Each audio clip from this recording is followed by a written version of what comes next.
I'm Wendy Yi. Welcome to the Dice Tower. And I'm Chris Yi. And today we're going to be reviewing Inventions by Vital Lacerda. This is the next game from Gryphon in the very big box, heavy game line. This is a designer that we've played almost all of his designs at this point and reviewed most of them on the channel, actually. Yeah. So this one is about inventions over time, civilization themed, and kind of the progression of ideas. Yeah, the idea of like creating ideas, inventing them, sharing them with the world, and progressing. So Chris is going to show you a brief overview of how this is played. Here you're about to see a panorama sweep of inventions set up on the table. That's because this board here in the center is massive. These are going to be public cards that are available up for grabs, and then this over here is an individual player area. The general idea of the game is that you're trying to advance through the eras of history over here, as the round marker will be advancing and ticking towards the end of the game. The game is played simply over 13 rounds, and as you do so, you're going to be achieving new milestones, which give you the opportunity to create new inventions here, shown by these cards. And as you do that, you will be accruing more points. Let me give you a brief overview of how the game kind of works. This section of the board here is the main driver, the worker placement area of the board. You have large epoch pillars, and then you also have smaller season pillars. These all behave the same in that you will place your pillar into an area. This is the symbol that symbolizes the action, and then this is the steps that you will progress through to take the action. The next player will go, but they're never allowed to go in the same row as the previous pillar that they already have, but they can go to a new spot, or they can go to an area where another player's pillars are. However, if you go to someone else's epoch pillar, you're giving them a movement up the influence track. In every one of the 13 rounds of the game, all players are going to put out one pillar. This is determined by Kronos here, who is the time tracker. On these actions here, you're going to put out one of your season pillars on the board. Everyone will then put out another one of their season pillars in player order. And then lastly, players are going to move their epoch pillars so that they are in a different location from where they started and take those actions. Here's an individual player board that shows a few different things. These are your specialists in technology, culture, economy, and then these are your scholars who act as a wild of any of the three other types. These are going to help you get new inventions. So these are inventions that you have the ideas for but have not yet proposed nor invented. These ones here on the left side of the game are ones that you've already completed. You start with a few of these seeded, and you'll be making more over the course of the game. The tiles area over here is going to be built up as you get more of these tiles. You can pay a cost that actually decreases as you get more of these out here onto your board. And once you build them out, you're going to have to pay, sometimes paying by exhausting these available specialists you have, covering up any benefits and getting new things, and then some of these will also be endgame scoring. The sequence of all the actions is laid out rather well, and it's also spelled out on this cardboard player aid. The main 4 actions of the game are shown on this side, and then the extra 6 actions as well are shown over here. So let's talk about the general invention loop and what you're doing. The map area of the board has 2 uses. One is that there are people in regions who you can try to move around to be able to qualify to take bonus actions here, and as more of these bonus actions are taken from the board, at some point players will be able to reset these to earn additional points. And on top of taking the actions over here, these regions are tied to these areas where we're going to be trying to invent things. So there's a 4-step sequence to the game. First is that you want to try to present an idea to the world. Someone came up with the idea of coins, and that player is going to indicate that by putting one of the markers here, and they get a benefit for doing that. Another action of the game is to actually invent the item shown on the top right. So I have to have this prerequisite. Because I know copper smelting as one of my personal milestones, or it is public knowledge at this point, I can place this over here and actually invent this card, sometimes paying additional cost. Coins are now available. Optionally, an item may be innovated upon, shown by placing a marker over here and getting a bonus action. The last step of the invention process is to share this invention with the greater world. And when this happens, all players who contributed to it are going to be able to move their markers here to the map. But first, you have to do this in a specific order, because the person who first presented or came up with the idea is going to earn points and move their person up here. The person who invented it will actually get the card themselves as a completed invention, information for their own inventory and move to the map. If anybody innovated upon it, and this is an optional step, it's not necessary, but that player will get an extra person that gets sent to the map. Having more inventions over here is important for a few reasons. One of which is that this will provide discounts. Since I have 2 economic inventions, I have an easier time actually placing out economic tiles. Normally I would have to exhaust more of these economists, but I can do it at a smaller cost and fewer cost because it's offset by the inventions that I have. Secondly, there's a feature of this game called chaining actions. So as you take certain actions, you can spend these chain tokens, whether you have 1, 2, or 3 of them unlocked at the start of your turn, and you can chain the actions shown on these cards here to enable you to take way more actions in the game.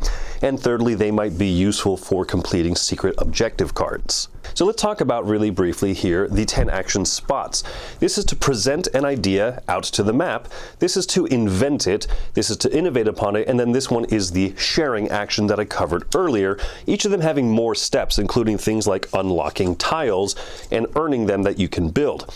Now, a great thing that this game does, since there are tiles of 3 different colors and 7 of each of them, is that as you earn these in the middle of your turn sequence, you simply grab one of these placeholder markers and you point the direction of the tile that you are getting up for you so that you can worry about grabbing the tile from this little display later so you don't have to hold up the turns as badly. These 3 actions down here interact with the milestone advancement tiles.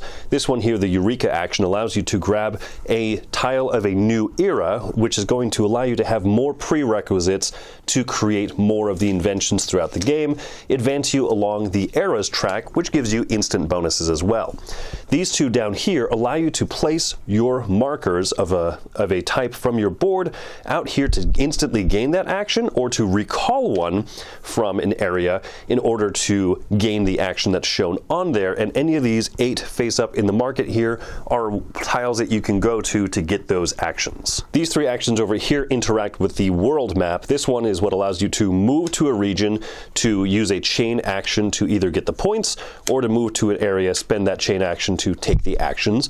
This one over here is going to allow you to return people from the map so that they can become your technology specialists or culture specialists if you need them, as well as chaining other actions. And then this one over here allows you to place out, for the cost of removing these and returning them through your board, to place out more influence markers to be able to move up higher on here and have new actions that you can chain as well. When Kronos, the time tracker, moves to a new era, you do a few items of cleanup, including removing all of the season pillars so that only the epoch pillars remain on the board. You reset and advance the timeline a little bit, and then players continue to play by placing out a season pillar, moving their epoch pillar, and then lastly, at the end of the game, you're going to count up points. At the end of the game, you'll score up points from where you are on that influence track, as well as score up any tiles here that show endgame scoring. So this one will give you 3 points for every economy tile in a chain connected to this one.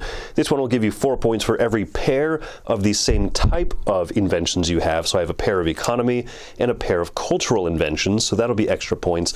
And lastly, every player will have 3 secret objective cards. One will have something to do with the types of inventions you make. Another is going to be for regions that you have population on the board, and the last one for where you've placed out those influence tokens, and whoever has the most points is the winner.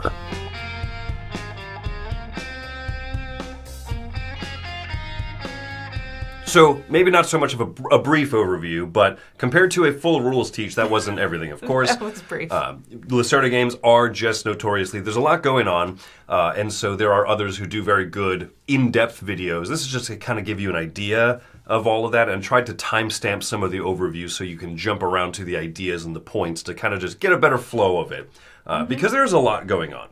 But one of the biggest strengths to this entire series of games that Eagle Gryphon has put out is the graphic design and the art and the illustrations from Ian O'Toole, which helps make these games more digestible. Oh, I 100% agree. This is one of those that by the end of the first game, I think I finally understood how all the actions worked in the game. And if it wasn't for the graphic design of literally laying out every single step of every single action on its spots, like, it would have taken me probably 3 games to figure out how exactly all the actions work. Yeah, and the other thing that they did a great job of was including multiple types of player aids. One is just, as I showed in the overview, just the there's 2 of these cardboard breakdowns of every action spot. And we make fun of when games don't include enough player aids, but I think 2 is enough because you're not constantly all 4 people needing to look up the action reference. Right.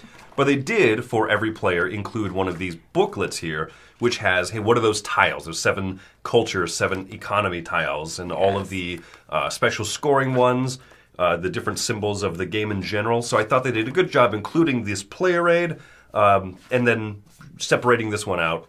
They tried to do everything they could to make this game more digestible, and it is a lot going on. I do. I think that it worked, though. I think a lot of the choices. I have one small little criticism is that map in the middle. The numbers of the locations and the spaces correlate with locations where you are presenting ideas and inventing ideas and such, and it's a little bit hard to see those connections. There's lines, but the numbers are really small, and they're not connected on both sides with the same number.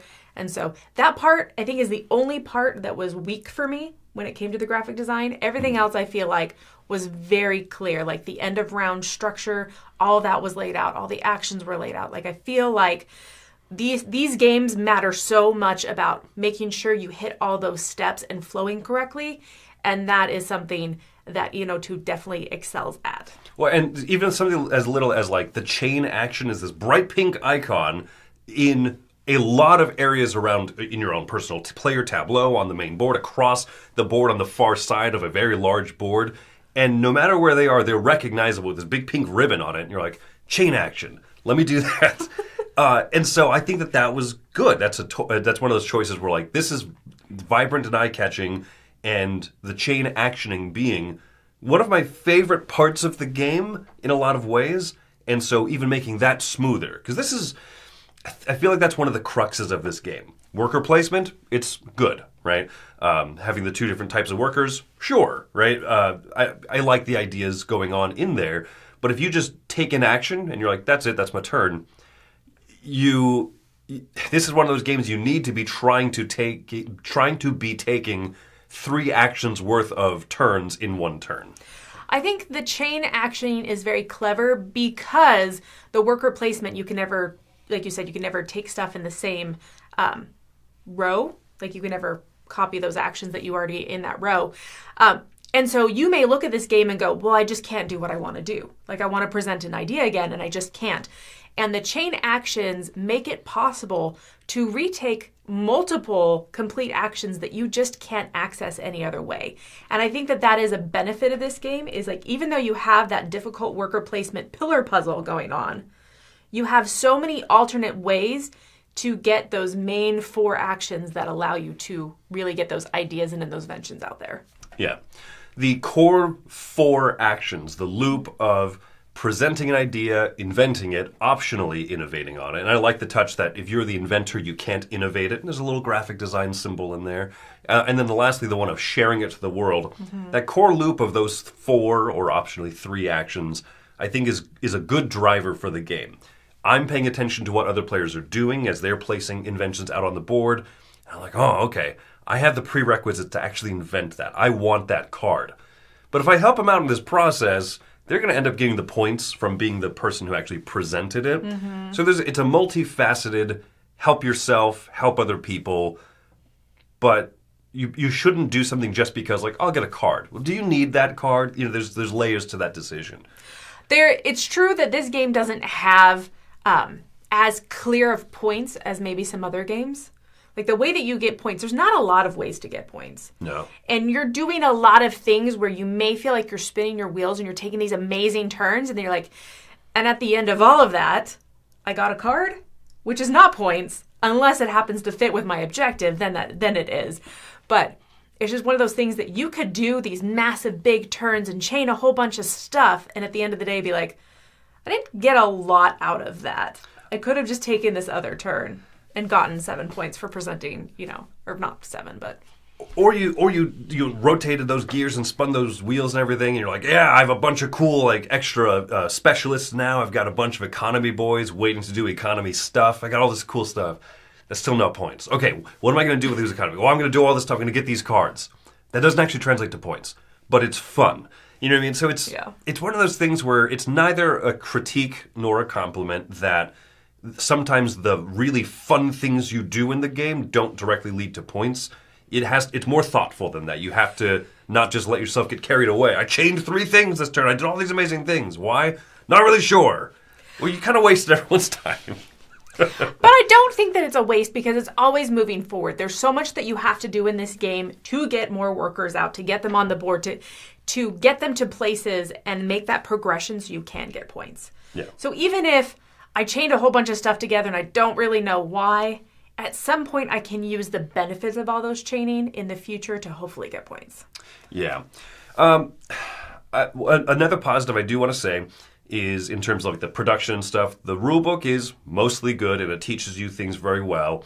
I think that there are a few little weaknesses to it where it took a long time to grok and understand how the end of era transition, all that stuff works, which milestones kind of pop out. And I wish it was written more clearly. But as a positive, I think that the 2-player mode for this, which we have played mostly, but I have also played it at 3 players, I think the 2-player mode is much more simple to run than several other Lacerda 2-player variants. Yes. And you just move at each phase. Yeah. Each region. Small cleanup phase in the end of era, and then at the end of every turn, you just kind of move the guy around, or in his turn order, Hephaestus moves around and he either presents an idea or invents it or presents. He just kind of keeps that map of the spaces open or moving forward a little bit. And I think that that's a good touch. I think that's fair. Another thing I want to point out that I really like about this game is a lot of what's going on with the player board. I really enjoy when resources aren't obvious resources. And so the scholars that you're moving around, you're saying, okay, this is an economic scholar. This is, I don't even remember what the other categories cultural are. Yeah, cultural, those kind of yeah. things. As you use them, you place them out on the map, use them as a resource. As you exhaust them and you lay them down, you use them as a resource. They're just used as the interesting resources everywhere throughout the game, all over the place. And I love that is very dynamic. I also really enjoy that hex board of you're collecting hexes throughout the round, throughout your turn. You don't have to decide them immediately. You have the whole rest of the time while everybody else is taking their turns to determine which ones you want. And then you just have those really nifty little tiles that you can put out there to remind you what you're going to get, and then actually making that hex board, spending and exhausting your workers so that you can build that board. It's like engine building, it's endgame points, it's just a lot of really cool one-time use abilities. There's a lot going on there, and I feel like that's a huge part of the game. And once again, this menu is perfect because you can sit and you can literally look through and say, okay, I got a white tile. What are they all? I don't have to grab the whole disc tray and try to figure out the icons. Wait, you can't take a turn yet because I have to... No, like, the next player can just kind of start doing their thing, right? Yes. So long as, and this is where we start kind of talking about, I think, the things that we didn't love as much. But this is actually more of a neutral point.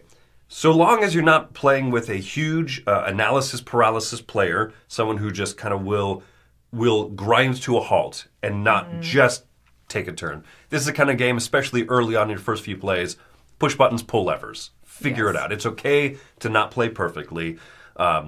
There are going to be misplays. You're going to have placed a worker pillar in a spot and be like, oh, I needed to do the thing next to it. I don't have a clear, easy way to chain into that combinatorial action. Oof, right? So all of this stuff that we're saying that they did with the little tiles that you rotate, like, okay, at the end of the turn, I'm going to grab a brown tile and I chain to this. I'll also get a economy tile. Cool. Until you have that person who's like, wait, I'm short one thing, one specialist. I need to take my whole turn back. You're like, oh, no, you don't. You don't. Just eat that turn, right? You did 3 great actions. You didn't chain an amazing 4th action. Just be okay with having done 3 very good actions. You know what I mean? It's, and that's a player issue more than a game issue. But the game itself is very procedural, and you have to be okay with the fact that I'm going to do this quick action. It's not quick. There's 4, maybe 5 steps to it. Don't do those steps in the wrong order. All the the procedural steps of it matter. You did this action that chained into another one, and it's not like chaining a small benefit. It's chaining a whole extra action. Right. You complete an action, and the bottom one says chain. Now I do my first chain. Which is a whole other action with another 4 to 5 steps. Now I do another chain, yeah. Yeah. So it's going to feel that kind of procedural that I think some players will be turned off by, and other players will say, yes, this is what I want to do because I'm going to accomplish so much cool stuff every turn. Okay, we're talking about neutral points. I think the theme is a very neutral point for me. I think that I think Lacerda added a lot of theme into this, as he does with a lot of his games, but I don't understand it all. And I don't necessarily feel the theme. However, I think that the parts that I do understand make that very easy to teach. That idea of you have to present an idea before someone invents it. And then someone's going to invent the idea, and then eventually it's going to spread the world. Like, I feel like teaching those basic actions and those basic concepts in the game make a lot of sense because it's so thematically tied in. This is a disagreement point. I think that the theme does not work for me as strongly because why is it that the presenter gets points? Why is it that the inventor gets the card but no other... and getting the card can be a benefit, but not necessarily as big as you might think. It's a discount on building tiles.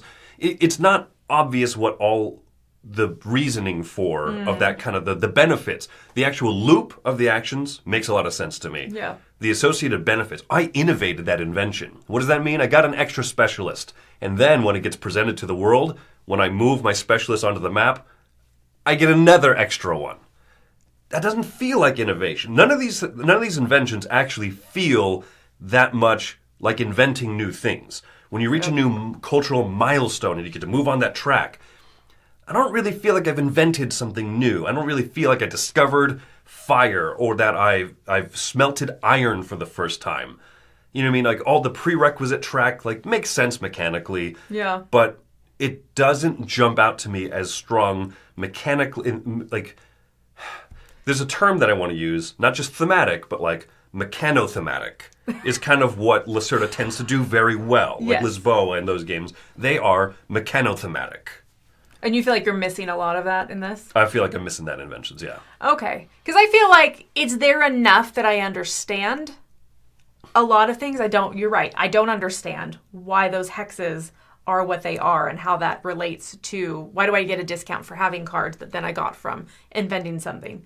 It's true. I don't understand that thematic tie-in. It doesn't bother me, I think, as much as you. Well, and it's not that part of it. It's the fact that I might have all these great things invented and discovered by the end of the game. And I was like, I don't really feel like I invented anything, though. The macro look at the whole game, I don't feel like is very thematic. It's because you don't have little cars in your garage. Yeah, well, it's just, you know what I mean? Like in Kanban, you're making cars. That feels at the macro level quite thematic.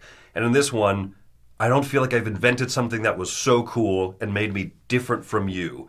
Made my civilization, made my society different from you. Okay. I have a chain action over here I can take on one of the actions that you didn't.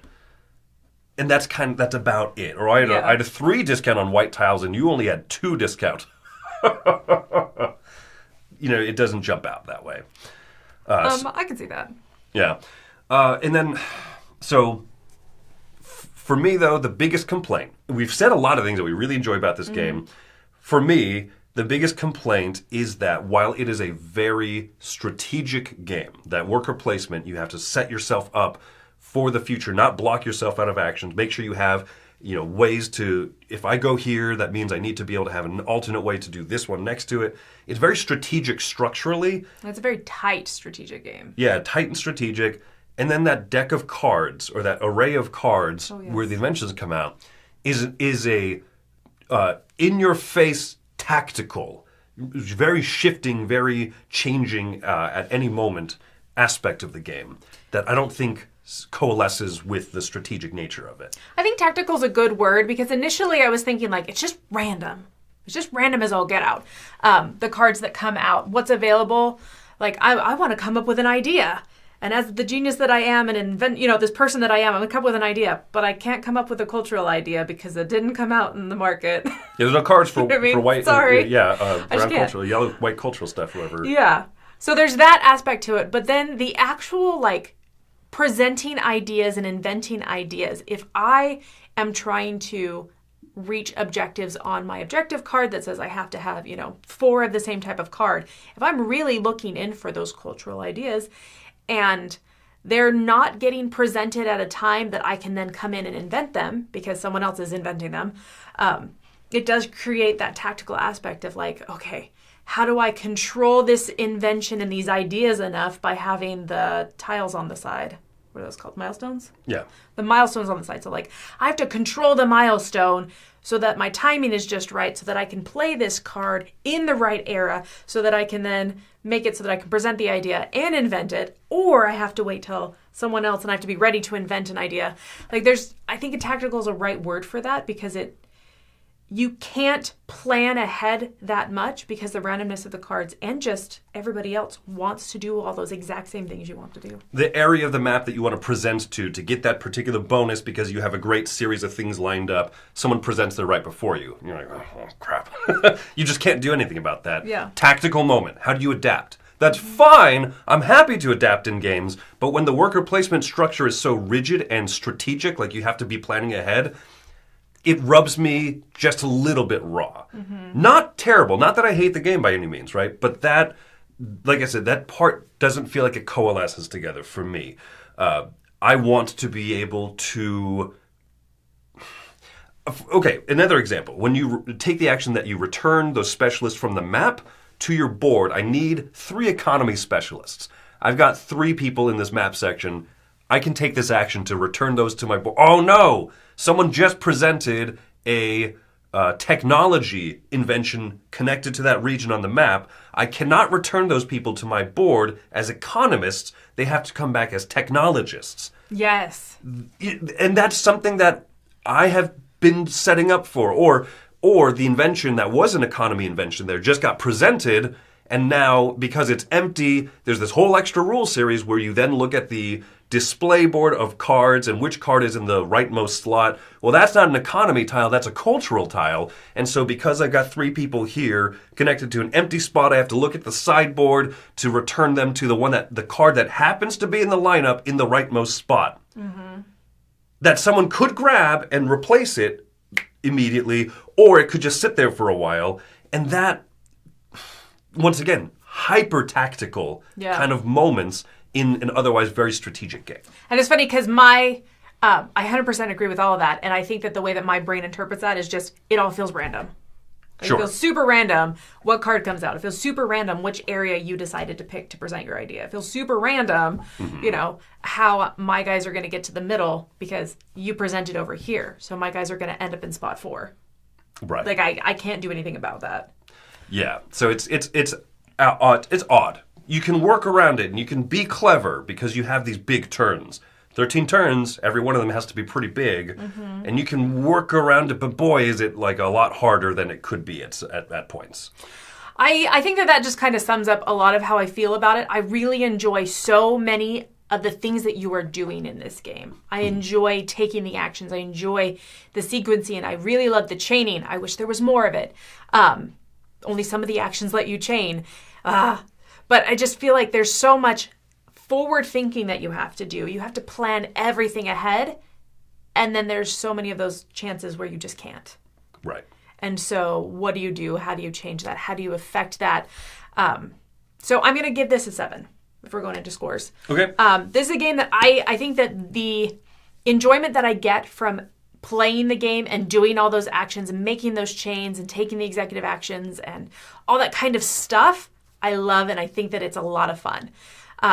But I'm not going to ever play this hyper seriously because I feel like that tactical nature, that randomness adds in enough that I'm not going to make this a game that I love and I want to play forever and ever and ever and ever. Mm-hmm. But it's one that I will play again and I will have fun playing again. But I'm not going to take it super seriously. I might take back a turn even if I took 3 steps because it's that tight that I'm like, if I don't take it back, I can't do anything for the next 3 turns because I have no dudes left. Mm-hmm. So for me, I'm never going to take this too seriously, but it is a 7 for me. And when you say seriously, I mean, clarify. like, when I say seriously, I mean sitting down and being like, I'm in this to win this. I'm in this to maximize every possible moment. I'm going to sit down and play this just to have fun, just to pull levers. Right. Yeah. I want to make sure people don't think like, oh, Wendy doesn't care about this game. No. Yeah. And for me, score-wise, I'm also coming in right at a 7. this is going to get a recommendation from both of us because the core loop of the game is fun. I like that the worker placement is fun. Messing around with your player board, you can create some really exciting moments, getting those economy tiles that let you activate them once per era. Ooh, I can do this just in time to get these things that I need. There's a lot of great stuff it allows you to do. I think that the card structure of the Inventions is kind of the weakest part, and it's too bad because the game is called Inventions. I want them to kind of be front and center. I think that there are aspects of the game that work so well, and yet it doesn't have that heavier punching theme that breaks through for me. I like this game. I don't anticipate myself teaching it to very many new people. That's going to be a bear. Right. But it is one of those games that I would enjoy coming back to and playing with people who play differently than I do and saying, oh, cool. That's a neat way. Because I think that there's going to be, as you play with different groups of people, you see strategies open up like, oh, I haven't done that before. There's clearly depth to the game and there's a lot of fun to be had in it. But there's also, it's one of the most difficult teaches that I've had of any of the Lacerda games to this point. I would say this is probably his heaviest game that I've played. At least I think because of that combination of strategic with the tactical element. Yeah, for sure. So there you go. As a high score of a 7, giving Inventions a seal of approval from both Wendy and myself here at the Dice Tower. So share your thoughts below, of course, if you enjoy this game, if you've tried it, and if you have thoughts on it. Thanks for joining us today. I'm Wendy Yi. And I'm Chris Yi. Go home and invent something.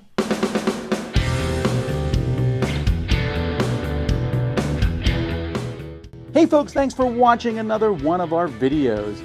If you like our videos, if you like our channel, you would love to game with us at one of our conventions. Check out Dice Tower Cruise, Dice Tower East, and Dice Tower West. Fantastic conventions where we play games with wonderful people, a humongous library, and lots of other events and stuff. Also, don't forget to check out our channel, like and subscribe. I'm Tom Bassel.